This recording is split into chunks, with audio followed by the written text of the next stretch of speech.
शक्तियां। आपने कभी ये ध्यान दिया है, गौर किया है? छोटा बच्चा पैदा होता है, 6 महीने का, 3 महीने का होता है, छोटा सा बच्चा को अगर आप देखोगे तो वो हंसता है। क्यों हंसता है? आपने देखा है कि नहीं देखा है? बताओ जरा मुझे। 6 महीने का, 1 साल का बच्चा अपने आप में हंसता है। वो तो तुम्हारी बातें भी नहीं समझ सकता, फिर भी वो हंसता है। क्यों हंसता है? देखा आपने? ये हमेशा ध्यान में रखो।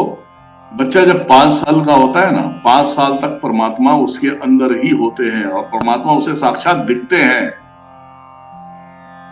वही महादेव है, वही नारायण है, वही माता है। उस बच्चे को हंसाते हैं, खिलाते हैं, वो बच्चा अपने आप में हंसता है। सोया रहेगा, हंसता है। ये भूल जाते हो आप। अगर 5 साल के अंदर का बच्चा है, अगर तुम्हारे खाने में अगर मुंह दिया ना, उसे अपवित्र नहीं माना जाता, उसे पवित्र ही माना जाता है। ये भी ज्ञान ले लो तुम लोग। नहीं है तो ले लो। उसे पवित्र ही माना जाता है, क्योंकि वो माता महादेव नारायण के बीच में पलता है। जन्म लेने के बाद भी जब वो 6वां साल में जाता है, 6वें साल में जाता है, तब धीरे धीरे उसके ऊपर परेशानियां आना चालू हो जाती है, क्योंकि कर्म उसके ऊपर आना चालू हो जाता है। अगर 5 साल की आयु में बच्चे को अगर तुमने पूजा पाठ में लगा दिया, तुम सभी को बोल रहा हूं, पूजा पाठ में लगा दिया, उसे हर मंदिरों में लेके जा रहे हो, पैर छूना सिखाओ, मंत्र पढ़ना सिखाओ, माला जप करना सिखाओ। 5 साल का बच्चा अगर 5 साल में जागृत हो गया तो इस हिंदुस्तान में कोई उसे हिला नहीं सकता, वर्ल्ड के अंदर कोई नहीं हिला सकता। क्योंकि 5 साल के अंदर तक कोई भी मंत्र पड़ेगा, वहां पे माता दिखती है, नारायण दिखेंगे, और डायरेक्ट जब साक्षात्कार हो जाएगा और 5 साल के अंदर का बच्चा माला जप करते करते सिद्ध हो जाएगा, कब ज्ञानी बनेगा तुम्हें खुद को नहीं मालूम। किसी भी गुरुकुल में भेजने की आवश्यकता नहीं पड़ती है, बस उसे अच्छे गुरु से दीक्षा दिला दो, अच्छे गुरु से दीक्षा दिला दो, और कितना बड़ा महान बनेगा ये तुम्हें वो भी नहीं मालूम है। ये सब सारे ज्ञान की कुंजी जो होती है ना, हर कोई बताता नहीं है, लेकिन इस चीज को लेके चलना चाहिए। समझ गया? इस सब सारी चीजों को लेके चलना चाहिए। इन्हें अनेक बच्चे हैं, 8 साल, 6 साल, 12 साल, सबको मैंने देख बेटा माता दिखती है, सब देखते हैं, हाँ माता दिखती है, हाँ माता बात भी करती है। ऐसे ऐसे बच्चों को, उनके अंदर मैं खुशी ज्यादा ढूंढता हूं, क्योंकि अगर वो एक अगर सिद्ध हो गया ना, तो सबकी लंका लगाने से पीछे नहीं हटेगा। क्योंकि जब वो अपने इसके अनुसार वो सिद्ध होता है, तो शक्तियां ऐसे चुटकियों में चलती है। समझ गए? चुटकियों में चलती है शक्तियां। सिर्फ बोल दिया माता, बस खत्म कहानी तुम्हारी। उसने सिर्फ इतना ही बोल दिया। तो ये होता है, यही होता है एक सत्य को पहचानने का एक तरीका। बचपन से अपने बच्चों के अंदर ज्ञान दो। बच्चा अगर गर्भ में है तो तुम्हारी पत्नी अगर पढ़ी लिखी है तो ठीक है, नहीं तो रामानंद सागर का सीरियल लगा दो, महाभारत लगा दो, उसे बोलो बस तू पार्ट 1 पार्ट 2 यही देख, फिल्में कुछ नहीं देखना।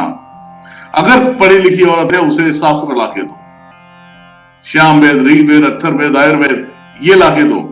अगर वो औरत उसे पढ़ते रहेगी, उसका पाठ करते रहेगी ना, बच्चा जब बाहर आएगा ना तो ज्ञानी आएगा, वो कोई कुकर्मी नहीं आएगा, ज्ञानवान आएगा बच्चा।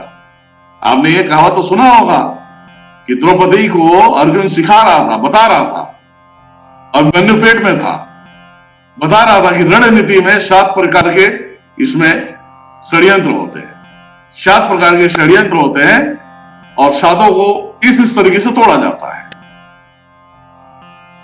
1 से लेके 5 तक बताया, 6ठा बताया, 6ठे में नींद आने लगी, 6ठा सोनी कैसे करके 7वें में सो गई। जब औरत की आंखें बंद होती है तो बच्चे की आंखें बंद होती है, तुम्हें मालूम होना चाहिए। जब गर्भ में होता है बच्चा तो 7वें में सो गई। एक समय ऐसा आया कि 5 पांडव कहीं गए हुए थे और आक्रमण चालू। अभिमन्यु अकेला था, अब उस आक्रमण को जवाब देना है, रोकना है। उस जगह पे किसको खड़ा होना है? अभिमन्यु इजाजत लेता है द्रौपदी से और बोलता है कि माता मैं जाता हूं, मैं लड़ूंगा। द्रौपदी कहती है कि पुत्र तुम्हें तो कुछ इसका ज्ञान भी नहीं है, इनके षड्यंत्रों से कैसे बाहर आओगे? तो कहते हैं माता, जब मैं गर्भ में था तो पिताश्री सुना रहे थे 7 प्रकार के षड्यंत्रों से बचना है। आप छठे में सोने जैसे हो गए थे, सातवें में सो गए। सातवें का तो ज्ञान नहीं है मुझे, पर 6 का ज्ञान है। जब 6 तोड़ दूंगा तो 7वां तो अपने दिमाग से तोड़ दूंगा। 6 का पूरा विवरण बताया द्रौपदी को। तब द्रौपदी बोली, जा पुत्र विजय भाव। और जब वो चाहता है रणभूमि में अच्छे अच्छे की छक्का छोड़ा देता है। लास्ट में दुर्योधन, कर्ण, इन लोगों को घेरना पड़ता है। 7वें में इन सभी को एकत्रित करके जाल बिछाना पड़ता है,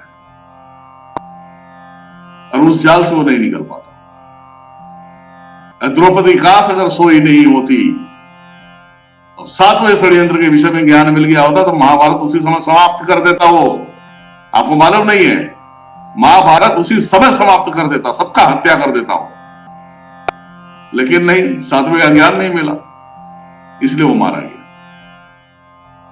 इसीलिए जब भी बहनें हैं, जब भी भाई है, बंधु है, जो भी शादी करते हैं, जब भी बच्चे पैदा करने की बातें आती है, आपको बच्चा चाहिए, तब ये विधि विधान को अपनाएं। शिव पुराण पढ़वाएं, विष्णु पुराण पढ़वाएं, श्याम वेद, ऋग वेद, आयुर्वेद, अथर्ववेद पढ़वाएं।